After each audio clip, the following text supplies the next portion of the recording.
ନମସ୍କାର। ମୁଁ ଆଜି ଅଛି କଳାହାଣ୍ଡି ଆଉ ରାୟଗଡ଼ାର ବୋର୍ଡରରେ। ଏଠି ଦେଖିପାରୁଥିବେ ଏଇଠୁ ଏପଟକୁ ହେଲା କଳାହାଣ୍ଡି, ଆଉ ସେଇ ଯେଉଁ ବୋର୍ଡର ଦେଖୁଥିବେ ଗୋଟେ, ସେଇଠୁ ସେପଟକୁ ଗଲେ ରାୟଗଡ଼ା। ଗୋଟେ ଜିନିଷ ଦେଖେଇବି, ଗୋଟେ ଦୁଃଖଦ ଜିନିଷ। ଏଠି ଦେଖନ୍ତୁ କେତେ ଲେଖା ହେଇଛି, କାଶୀପୁର 34 କିଲୋମିଟର। କଳାହାଣ୍ଡି ଜିଲ୍ଲା ଆପଣଙ୍କୁ ଧନ୍ୟବାଦ ଜଣାଉଛି। କାଶୀପୁର ଅଛି 34 କିଲୋମିଟର।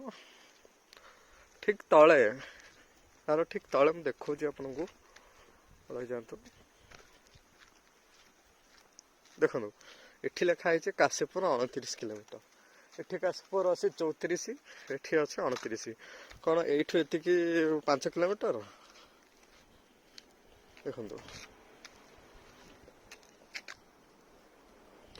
ଆଉ ଗୋଟେ ଜିନିଷ ଦେଖନ୍ତୁ, ଭବାନୀପାଟଣା 55,